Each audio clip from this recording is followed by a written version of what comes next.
So again, before we can get back into mixing the overall track, I'm trying to go over some techniques. Um, and a couple of these just make more sense using live drums. So I just want to go over some things. We're going to go over gating, time alignment, beat detective, some EQ stuff, parallel compression, all things that, not all things actually, that I might use on that other track with electronic drums. So what we have is a 4-bar loop, and let's listen to it with the click track and get the timing.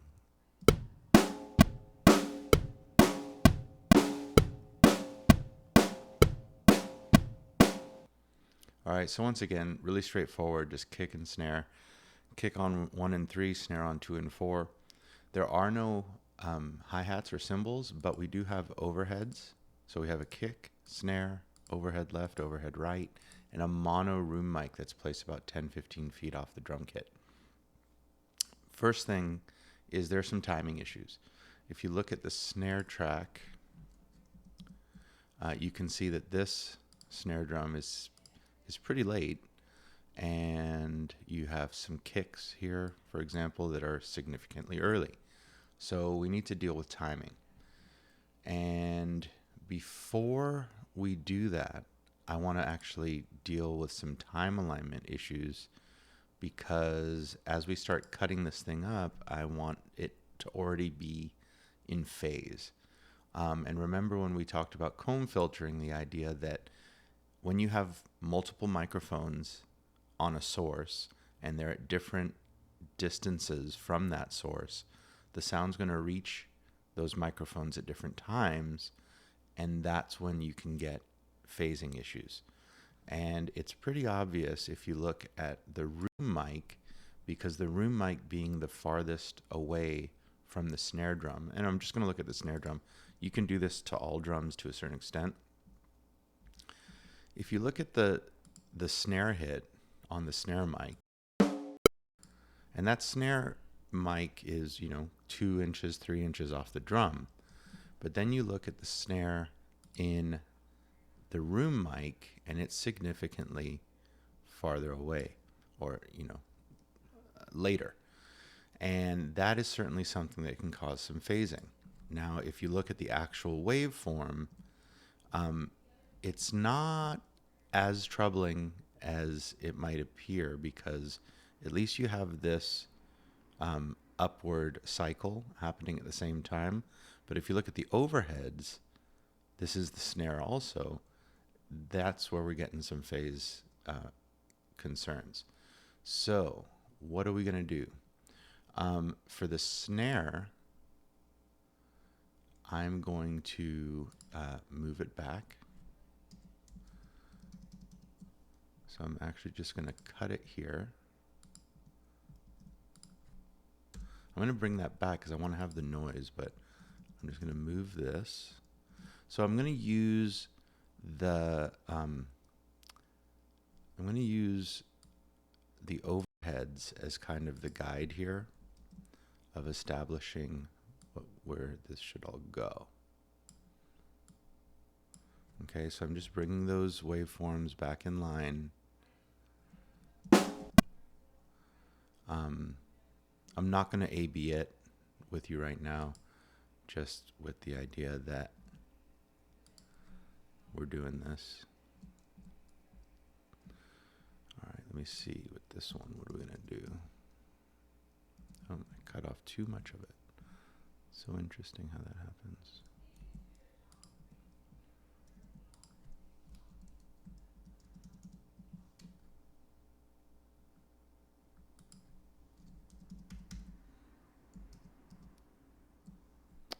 All right, and this one's just going to move up because, again, it's later than the overhead. All right, and if I were to play this as kind of a before and after, my expectation, and I'm just not going to do it, is that you're going to hear just more bottom end, more a fuller snare sound. And I can already hear it, but I'm not going to undo what I did. Okay, so now our tracks are time aligned and we have minimized the phase cancellation issues between the snare, overheads, and room. You could probably look at the kick, and this is something that you would do with all of your drum mics potentially in order to bring them back into phase. Now the timing issues. I'm going to do this fairly quickly, and I'm going to highlight the kick and the snare track. I'm going to go to Event and Beat Detective. It is a 4-measure loop. It has already captured that. It shows, starting at beat 1 of measure 1, ending at beat 1 of measure 5. I'm going to go ahead and analyze, bring up my sensitivity until I see markers at every hit. And remember, these are essentially every quarter note something's happening. So I could change this contains to eighth notes. I had it at 16ths, and that actually caused some problems. We're just going to leave it at eighths. And remember that we're also looking at, well, we'll get there later. So we have that. Now that we're happy with our marker generation, we're going to go ahead and highlight everything so that the kick and snare dictate where the cutting's happening. So we'll go to clip separation, go ahead and separate. We will conform. And see that puts a fairly big little break in there, but let's listen to it. Let's listen to it without the click.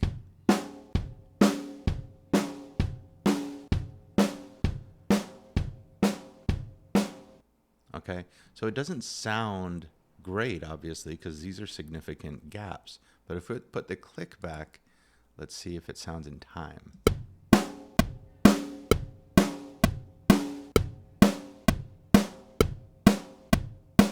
Okay, so it's much more in time. Now let's put on the edit smoothing. We are going to also fill the gaps in crossfade because we don't want to have any clicks, and those crossfades will help eliminate that. Not necessarily perfect, we got to listen, and go for it.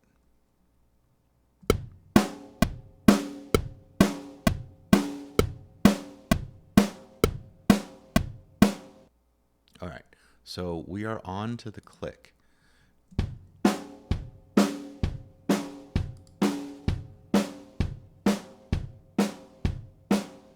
And for our purposes, I'd say that sounds pretty good. I don't hear any clicking issues. If you look at this spot where the biggest gap was, so this is your crossfade, and that's critical when you are potentially editing a piece of audio that isn't quite at the zero crossing. So these short 5-millisecond crossfades help to kind of establish a new zero crossing, and it really helps with those clicks. The issue sometimes that pops up with Beat Detective is that when it is editing and smoothing and making up those, filling those gaps, it's filling gaps with the noise from the previous clip. So if this was our gap, essentially what it's doing is opening it back up and making it a perfect alignment so that you're hearing the noise. And I say noise meaning the air, the room, the hi-hat, whatever might be hitting. Obviously in this one there is no hi-hat. So we're done with Beat Detective, and I'd say that that's fairly clean. Okay, so now I want to go over how to clean this track. So I cannot solo, so I must mute. All right, so just listening to the kick track. Okay, so right there, we have bleed. Actually, what I'm going to do before I do anything else is consolidate these clips. So edit, consolidate, which is Option Shift and the number 3, because I'd like to have these clean again. All right, so these snare, every time you have an open microphone, everything in the room is going to get into it. If there was a guitar amp in the room, you would hear guitar on the kick drum mic, on the snare drum mic, on the overheads. Having many tracks with bleed is going to kill the definition of those tracks. So one of our goals is to clean up these tracks, and could we come in here and edit it and have it go away? Probably could, but that's a difficult challenge, or I should say a boring one. So what we're going to do is we're going to use a plugin, and we're going to start with the one that everyone has in Pro Tools, which is the Dyne 3 Expander Gate. And essentially what a gate is a threshold determined on-off for the track. Essentially, the threshold tells the track when to open and when to attenuate and close. Open meaning we can hear it, close meaning we can't. There are some very common parameters. Some plugins call them things slightly differently. So I just want you to think of this orange line here as turning the track off. And the range here that I'm moving is how much of the bleed are we going to allow to be heard, because sometimes gating can cause a clicking, clipping, kind of jerky sound, and you're going to hear that. Attack, how quickly the gate goes into, it opens, how quickly do we open the door. Hold, how quickly do we close the door. Let me make sure about that. This is how long it stays open, I should say. Release is how quickly it closes. Again, different brands, different names slightly. This one uses a ratio. So again, how much it's pushing down. And then of course, threshold. Let's just listen to these settings. I've randomly moved them. Okay, so because the range is not to infinity or off, essentially, we still hear the all right, there we barely hear it. But we also, if you bypass it, we've lost a lot of the kick drum. And that's because of our attack and our hold.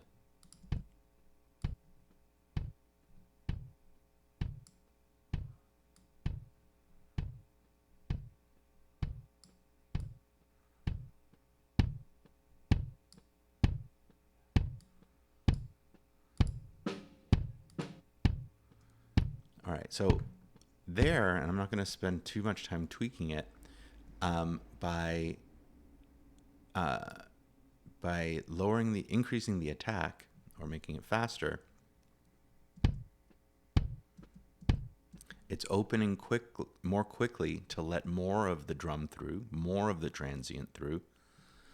It's staying open long enough to hear the air that the drum is moving, and then it's tapering to give us a fairly realistic sound.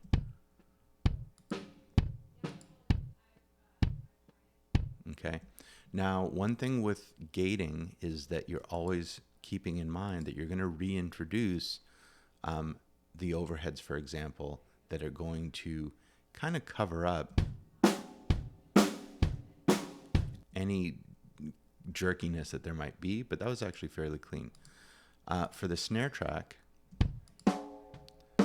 I'm going to just bring in a different one, and I'll use the C1 Gate, which is from Waves, different company, slightly different names for their parameters, but basically the same idea.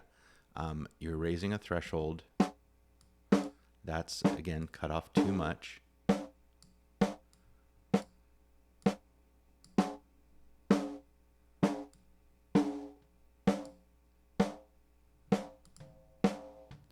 And one thing I noticed when I listened to this snare drum without the gate is that it's got a very high ringing tone to it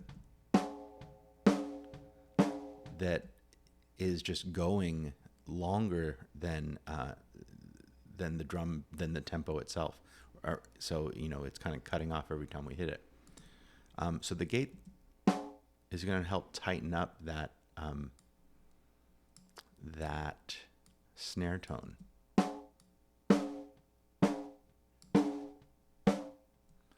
All right, and the floor. This is what was called, let me see, I forget what it was called, range on the stock plugin. As I bring up the floor, you hear more of that kick drum. And that's not a bad thing necessarily.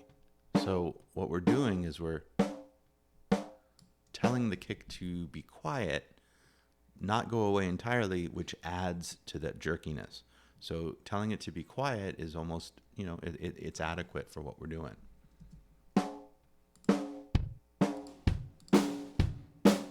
Okay. So we would go through and gate often. Some people choose not to gate. Some people gate heavily.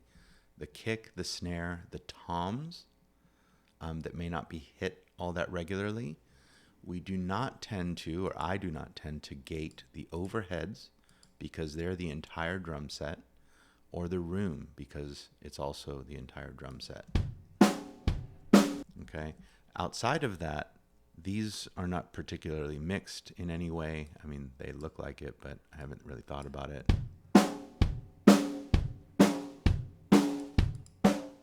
Okay, so you have your close mics, overheads that give you a sense of room, and then the room itself. All right, so to EQ, and this could be whether you overdo your gating or what, I will go ahead and use the EQ7 band, is to identify a few spots in the kick that you could get some additional oomph, or that you want to accentuate, or that you want to cut. I'm a fan of accentuating the beater against the drum head. So what I am going to do is I'm going to boost a little bit of 80. I'll overdo it so you can hear it.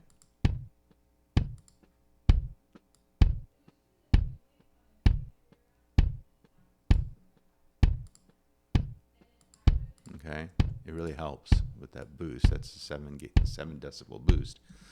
And then I'm going to go search for the beater, which tends to be in that like 1.5 to 2K territory, I think.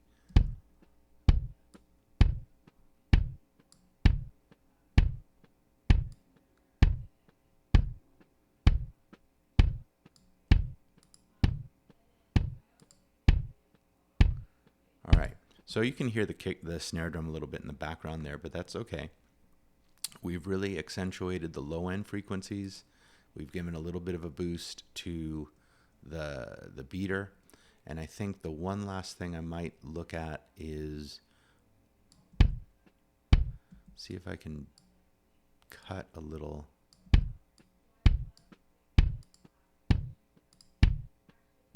A little woofiness in the mid range. For the demo, I'm happy with this. On the snare, I'm going to go ahead and I'm going to show you one of our SSL modeled plugins from Waves. And I'm going to go ahead and, so this EQ has two parametric bands. The low mids and the high mids are parametric. Again, parametric giving you the 3 parameters of frequency, bandwidth, and amplitude. And on the low frequencies and highs in this plugin, you have shelving EQs, which just give you the frequency and the amplitude, and it's a fixed bandwidth. So I'm just going to go ahead and put in a snare drum preset. And, presets are sometimes useless, sometimes useful, because it doesn't know, this snare drum doesn't know what kind of snare drum you have. But let's listen to what it did anyways.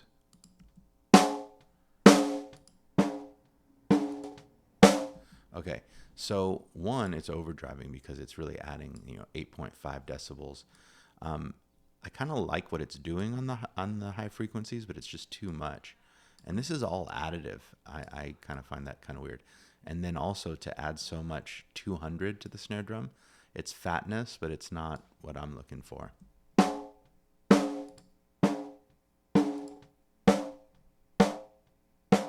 Okay, it's sounding tight. It's sounding brighter. I'm actually going to cut, I think, a little bit of this. What about 900, 940?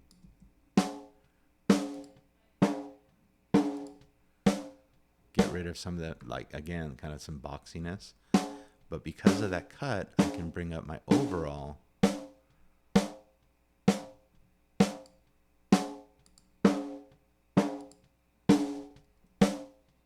Okay, there's some inconsistent hits there too.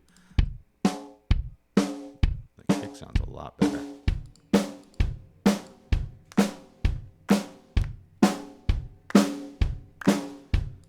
I haven't time aligned the claps. Okay, so what else would we potentially do? I was mentioning that there are some inconsistent hits on the snare drum, so that's an opportunity even to bring up some compression, and just to have those snares be super consistent. Given the style of the drum beat, I might also think about doing that to the kick drum so that it just pounds. Let's see what this sounds like.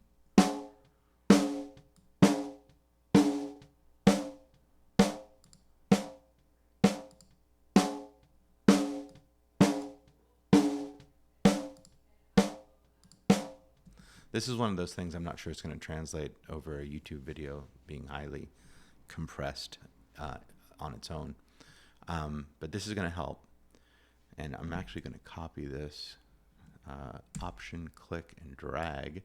So it's same parameters, which it's different content. So we got to listen to it.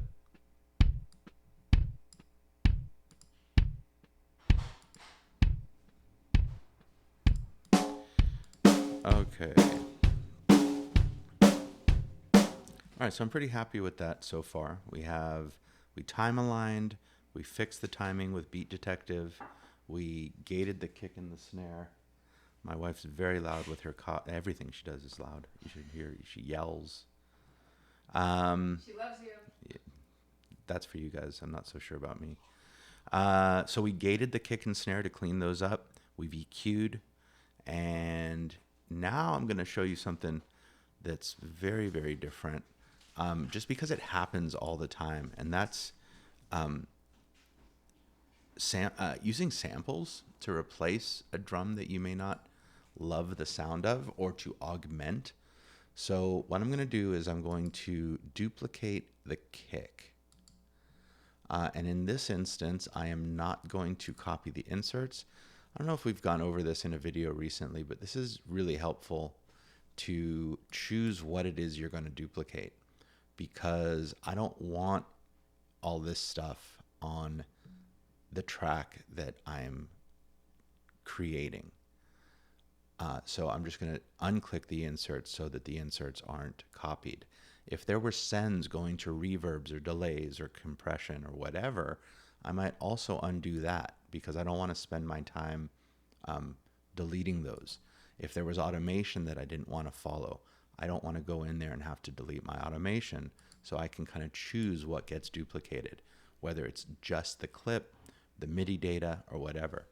In this instance, because I don't have any of that other stuff, I'm just going to not copy the inserts. All right, so I have my kick dupe, and I'm just going to call this kick.samp. And I'm going to go in here, and I'm going to find under Dynamics, Trigger. And Trigger is a plugin by a company called Slate. And it's pretty cool. So what I'm going to do is I'm going to go ahead and mute everything but this track. And what Trigger does is it uses these transients, or the recording, to essentially trigger, hence the name, a pre-recorded sample that sounds super dope. And let's see, if I go to the browser, I get to choose the drum set that I want to use to replace this kick. And let's just go, because I think it sounds cool, to the old Zepp kit. and I will double click on the kick, and it loads up 3 samples. You got that, you got that, and you got that. If you go into the triggers section, you see that you actually have controls over all 3 of these. You can solo and listen to it, you can tune it up or down, pan it left or right, and mix the 3 samples together to see what you get. You also have sensitivity and detail. Detail is really the one that's essentially the threshold. So if I open this up, you're just,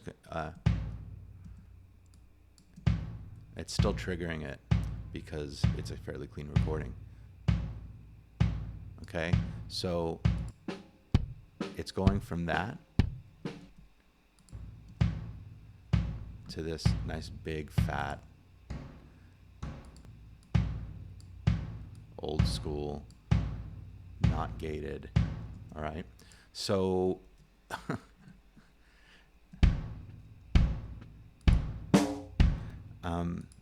now I have a new kick drum. Now what can I do? I actually like a little bit of both because my kick has more attack on that beater, and or I should say the kick that was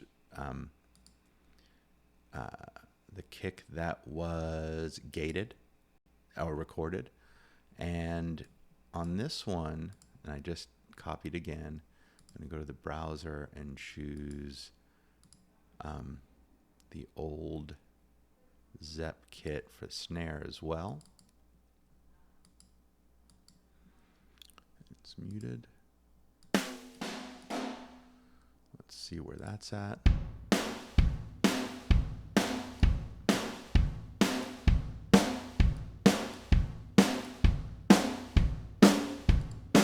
All right, we have a new drum set. We have John Bonham in the house. So snare, kick and snare replacement, toms. Oh my God, to put some sampled toms. And what's kind of cool about this is it maintains the dynamics of the playing a lot more than you'd think. Some people just drop a sample, like they literally grab a piece of audio and duplicate it. That doesn't have any dynamics unless you're going to go in and automate it. This kind of captures the playing, and it's really quite useful. So not an advertisement, except it's an advertisement.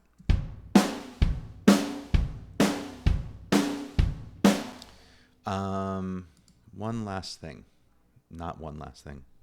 before I go to the next thing.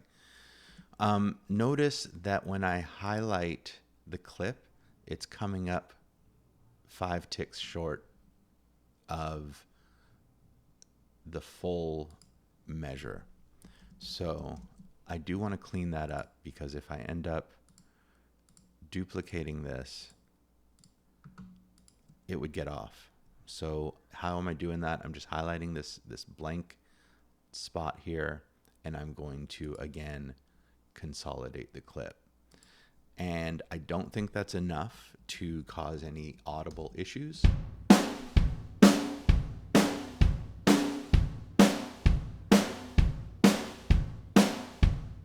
I don't hear it. If it were longer, if that were a longer spot of silence, that could be an issue, and we'd have to get creative with what we could do. We could time stretch it out and see how that worked. It would mess up everything though, but it's something to think about at least. We could try and copy a little bit of noise from some section where nothing's really being hit and copying it over there and see if it would work. Okay, very close to done with this one. I want to do one last little trick that I like a lot with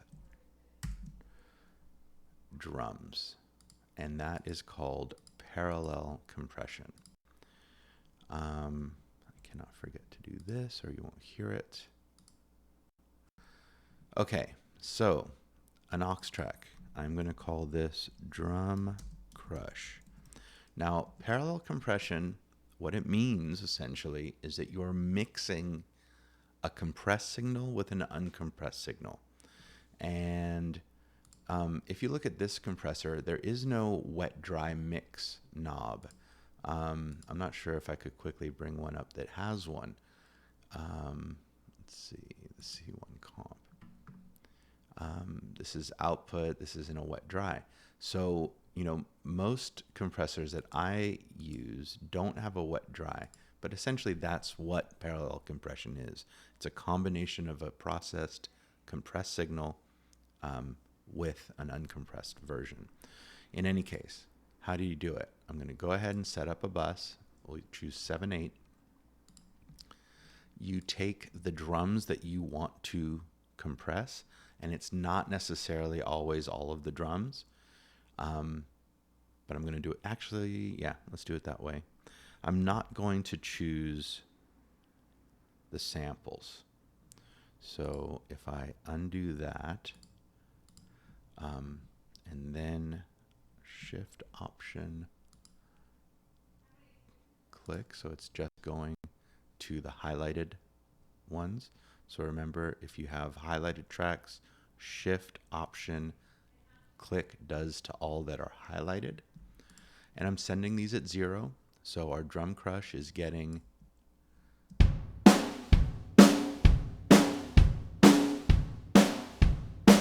so at the moment, this is just a duplicate. All right, this is the kick, snare, overhead, and room at this mix. I don't know why the overheads are so loud, but that's where they are. Right now, this is just an unprocessed duplicate. If we go ahead and we put in a compressor, and this one, the Teltronics LA2A, it is very simple in terms of it doesn't have a lot of knobs. There's no attack, there's no release, there's no ratios, and it's known as a kind of a slow-ish compressor. And sometimes I like that on a drum bus because it's not going to cut off, or hopefully it's not going to cut off the transients. But let's go ahead, and I kind of want to look at it before I listen to it.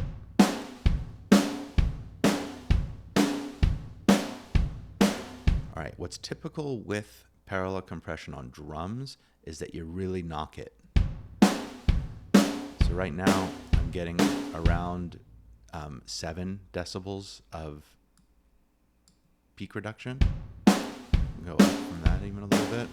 And then I'm just going to bring this, actually one last thing, I'm going to put this into pre so that I can solo, or I can mute these and just listen to the crush.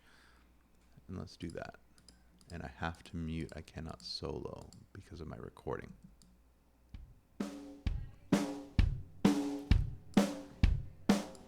Okay, so again, uncompressed, it's going to be louder.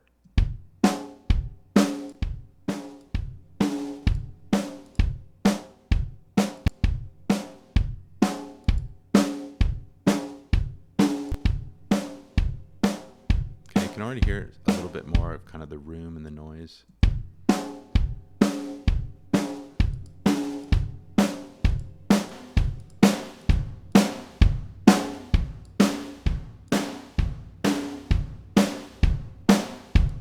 Listen to the kick drum.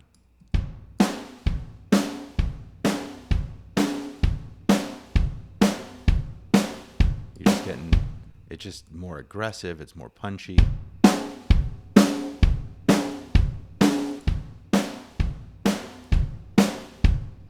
The snare drum's fatter.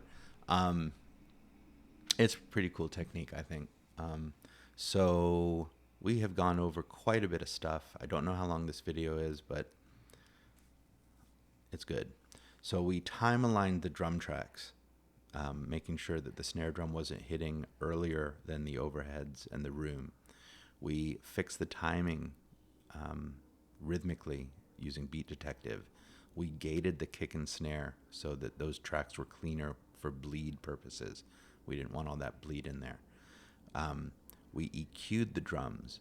We replaced or augmented the kick and snare with samples using the Trigger plugin. And then we did parallel compression. So there's quite a few things in this video. I hope it was entertaining. You got to meet my wife. Bye bye.